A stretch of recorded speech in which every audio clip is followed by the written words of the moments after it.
This is Deacon John, and this is Black Legacy in the 21st century. My show here today is going to be a first, the first of hopefully many to come. And we're going to talk about the legacy of great black people, some of which you may not have heard of, but some, of course, I'm sure, familiar with. But we want to talk about those people and then what connections they might have still today. So I'm excited, this being my first podcast. I have a guest today, but I want to tell you a little bit about myself. I'm Deacon John, as I said. I live in the Bronzeville community, and I founded and operate the Bronzeville Community Clubhouse. At the clubhouse, you could find us there having community programming, most often with youth, or you might hear that we're having events, and typically those are private events for all kind of occasions, birthday parties, baby showers, and sometimes little weddings. I have one accomplishment out of there, though, that I'm quite proud of, and that's creating the CPS Safe Passage program, along with several other individuals and two executive directors back then at the time. In the Bronzeville Community Clubhouse, we housed 8 individuals for approximately 2 years, and it was tied to a grant program where we reduced the violence at Wendell Phillips High School. So I'm very excited about that. I stayed on 2 more years after the grant period was over, and I watched the students there at Wendell Phillips for another 2 years. And today, that program now looks like $10.5 million that they budget to have over 700 workers and also covering at least 170, 80 schools throughout Chicago. So that is the one accomplishment that I'm most proud of, and I'm looking to now, with this podcast, start another accomplishment or another effort, endeavor that will bring information to you, particularly, again, about Black Legacy and those individuals who helped get me here where I am today, and also to share it with our youth. And I'm excited about that because I'm going to use a curriculum that was offered to me by Anthony Browder. I call him Doc. And he's a archaeologist / Egyptologist who's a local from Chicago originally, but he's now in D.C. doing great things. He has visited Egypt for at least, 60 times, and he just has a wealth of information. He's authored several books. He's also collaborated with others and written some books, and he's a wealth of knowledge with Black history, and he's provided a curriculum so that I and others around the country can share the wonderful history of Black Americans and also those Africans whom civilization was born from. So thank you for joining us today. I hope you enjoy our show. Please subscribe to our channel and even sponsor if you have that opportunity. Today's guest brings me great excitement, and for several reasons. My guest, Dan Duster, is the great-grandson of no other than Ida B. Wells. Dan Duster, good day today, sir. And good day, absolutely. Thank you for having me. And Dan, you and I have been knowing each other for quite some time. Not all that well, but we have run into each other and we've had conversations. And the fact that you are the great-grandson of Ida B. Wells just makes me excited because she, too, has some history in the Bronzeville neighborhood, correct? Absolutely. Yes. And so we'll talk about that. And certainly, Dan, you in your own right are an accomplished public speaker, motivational speaker. You're a financial advisor, among other things, even an author, from what I understand, correct? Absolutely, yes. Okay, so let me ask you this before we get started, Dan, because I tell you, we have just been going through all types of things of late, and we had a snowstorm here in Chicago today. Right. So how did you manage through the snowstorm today? So actually, snowstorm was not an issue. Again, Chicago is great since the blizzard of '79. Oh my God, yeah. Right, with Jane Byrne. That's how Jane Byrne won the election, is promising snowplows. So the city of Chicago took care of the streets, got over here, no problem. So. True that, and I'm happy that that's the case. But we also have been struggling with a pandemic. Right. And that pandemic has really altered the lives of many people. So I'd like to just make sure, first of all, that your health is fine and the health of your family members are fine. How have you been managing? Yeah, thanks, John. So I tell people I feel blessed and appreciative.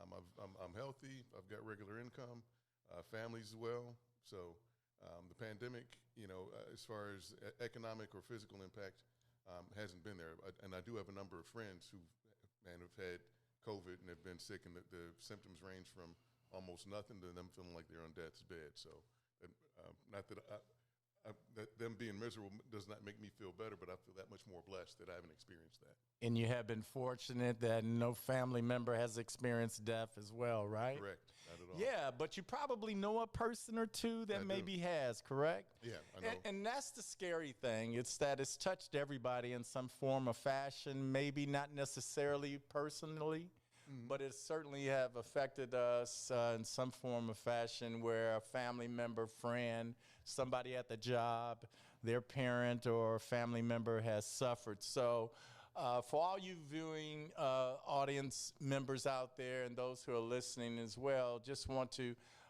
give you our thoughts and prayers on this moment in time, because it was another moment in time that Ida B. Wells experienced in her life, an epidemic, correct? So the answer is yes, and she really didn't write about it. So I have a sister who just literally today is the book release for her book. Really? I had to be the queen. Oh my God, I didn't know that. Yep, January 26th. So she's excited. But both of us were like, okay, what did Ida write about during that epidemic in 1918, 1919? Nothing. So one thing I'm committed to doing, because I've never done a journal or anything, but I am going to capture what happened in 2020, both for the pandemic, race relations, and including 2021, which is the storm on the Capitol, is that this is literally one of the most historic years that we've ever had. God, I yes. want to capture that. Yeah. And that epidemic that affected Ida B. Wells, it actually changed her life, because it took the lives of two of the people she probably loved the most, right? Yeah, so actually she experienced two of them. So the yellow fever in 1878, and then there was the plague of 1918 as well. Okay. Right. But wow. Yeah, and so that's what she didn't write about. But yeah, 78 killed both of her parents and one of her younger siblings. So that was in 78 it happened? Correct. Okay, so, I mean, that's just something that you would lose two parents at the same time. I know we had a church member where I went to church, and this guy lost his mom and dad on Christmas Day in a fire. So I can't possibly imagine what that might have felt her, and she lost a sibling as well, right? Yes, yeah. So a whole bunch of things are incredible about her. She, at the age of 16, so she was oldest of 8. One sibling died early on. John talking here with Dan Duster, who is the great-grandson of Ida B. Wells. And we're having a wonderful conversation. Again, Dan, I'm glad that you came in. Now, before we went to break, you were talking about the Dictator's Playbook. Mm-hmm. Yeah, so it's a program, and I can't remember what station, unfortunately, but program talking about some of the dictators in history and the language that they use and propaganda that they use in order to polarize. So the exact same things that Trump has been doing is intentionally polarizing the atmosphere, so that people, it's either, you're for me or you're against me, or, you got a caravan of rapists and murderers headed our way. So language to, justify protection of the land, as they do in lynching, is,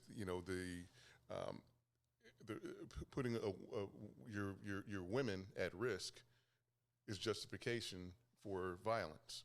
And so, unfortunately, that's what's happened for the past 4 years, and that's, again, why I think what resulted in what happened at the Capitol. Yeah, and how many times do we have false accusations of individuals, particularly black men, Emmett Till being one of them, Mm-hmm. you know, just one of them, being falsely accused of committing a crime against white women. Absolutely. Well, again, that's your justification. If you as a person or a society feel that you're protecting your most valuable asset, then, you know, you can justify anything that you do because it's about protection. But again, the false accusations just make it fall out of the window, and it's unfortunate that people are so vulnerable and that people's situations make them vulnerable or susceptible to that polarization. What do you think Ida B. Wells would say if she was alive today and she saw that insurrection occur? How would she cover that? With fire and brimstone. So if you ever have a chance, check out some of her writings. Is that journalism back in her day, period. So I think she's an outstanding journalist. Of course, I'm a fan. But journalism back then was different. It had to be different. It wasn't designed for 30-second snippets or, you know, 180 or however many characters. A journalist at that point would tell a vivid story of what happened because that was the media outlet. So the responsibility, I think, was deeper than it is right now. And what Ida was great at was using that person's language against them or to tell her story. So an example was, again, late 1800s, you still had a lot of the natives who they referred to as Indians, but the natives, in protecting their land, white people would characterize them as savages for doing things to defend their land. And Ida used that same language when you're saying, well, if you're saying that the Indians are savage because they're doing this, this, and this, and here's what the racist white people are doing to the black man, what's that then? And so I think she would do the same thing, is you go back and take language that was used in describing something that racist white people are for right now and say, well, if this is what's happening right now, and let's take a look at what just happened over the past 12 months or whatever incident and compare it, and how can you say that this is different? Or if this is barbaric in this circumstance, how can you not call it barbaric here? Yeah, and I understand through this movement or action that the president or former president was taking too, that he was taking a route as it relates to education. The 1776 article, he was taking the patriot route, where that's when history was to start, you know, after the Civil War and so forth. So there's another liberal approach to have slavery start at the shores in Virginia and talk about that reality. So the Trump administration would have had a totally different version as they were trying to implement this new history to be taught in our educational system. Oh, yeah, absolutely. And again, just, I mean, when you talk about, now, I'm an American, I love America, I love the U.S., but when you go back in our history, it's a barbaric history, and black people have not been treated fairly. Again, written into the Constitution is 3/5 of man.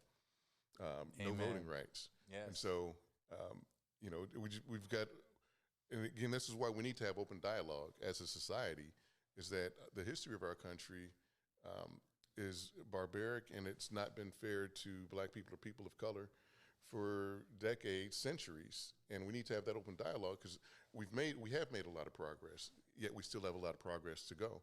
And part of that, in order for that to happen, there needs to be a healing, one, to take place, because we as a people have been hurt for again, centuries, and so we need to address that and have open dialogue instead of.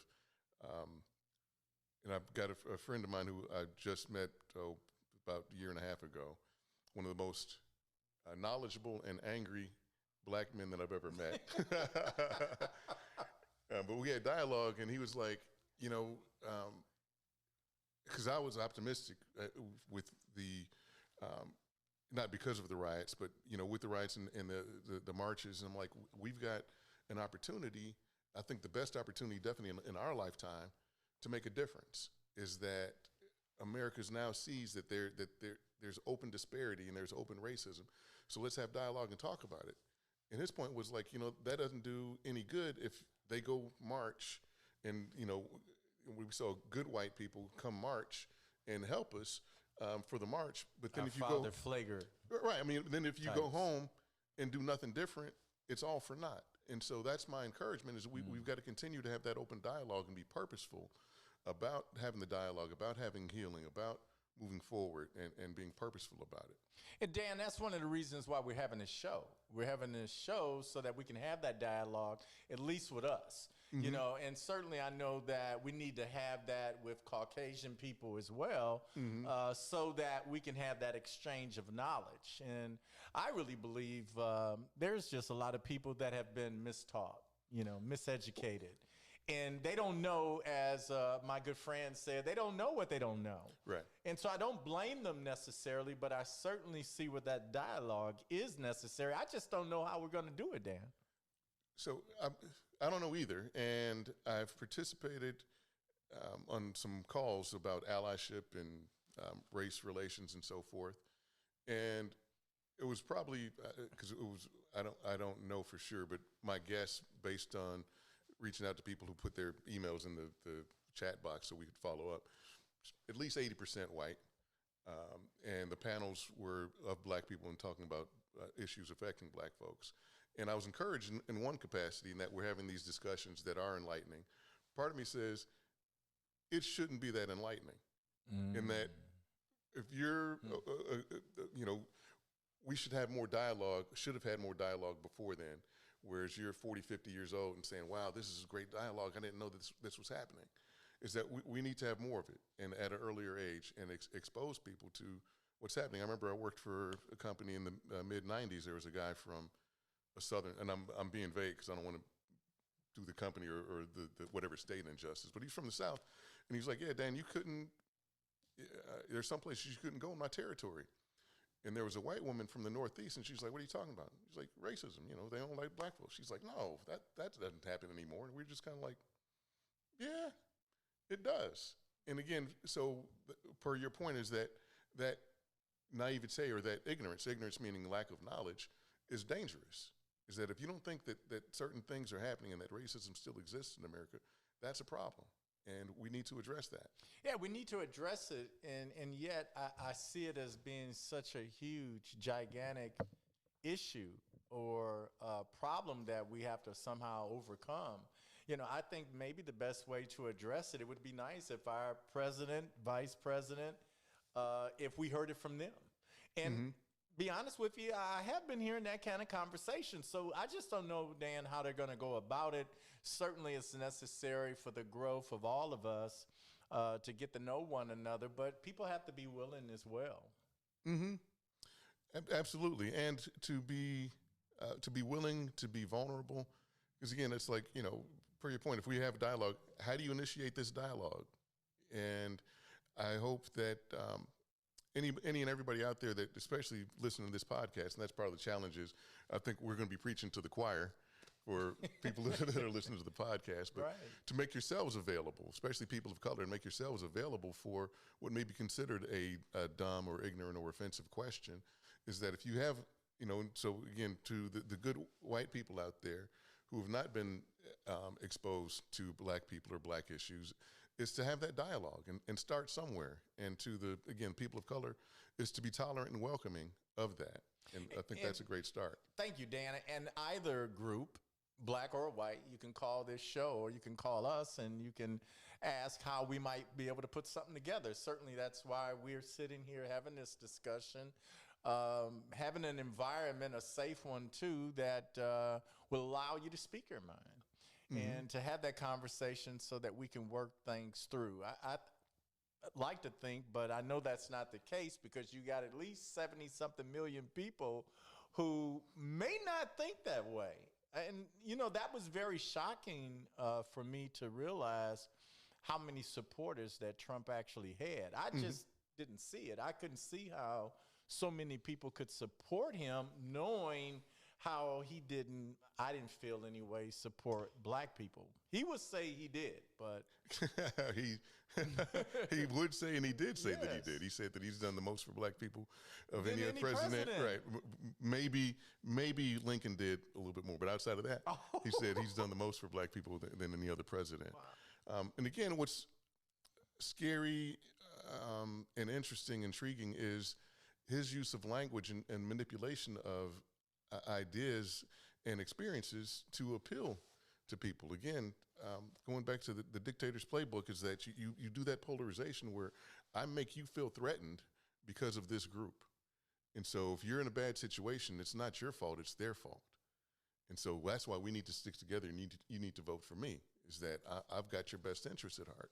And like I said, unfortunately, you've got a lot of people who are vulnerable enough or in a bad situation where they're looking for hope.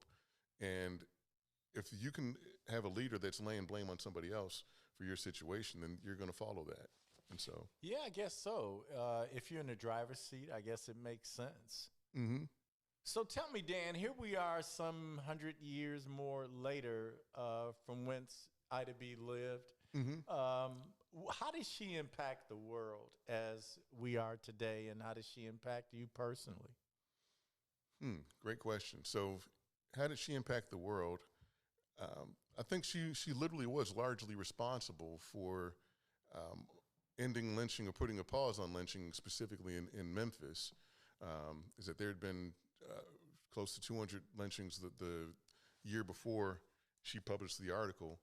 And also she twice went to the United Kingdom to enlighten them as to what was happening in America. Again, America was founded on life, liberty, pursuit of happiness, freedom and justice for all. And so she would go on speaking tours there with pictures. So at lynchings, people would take a picture, just like it was a picnic. Right, right. Which is another word for... Right, yeah. I've heard that, picnic, right. Mm-hmm. So, but it was like a sporting event, a trophy. So there would be a lynching, and she'd point to, or the people would point to, hey, look, we lynched this person, just like you got a Florida Marlin or a bear or whatever else. And so she'd take those photos and say, look, this is what's happening to the Negro in America. And she initiated boycotts. So at the time, England and Scotland were some of the largest importers of cotton. And of course, the U.S. was the largest exporter.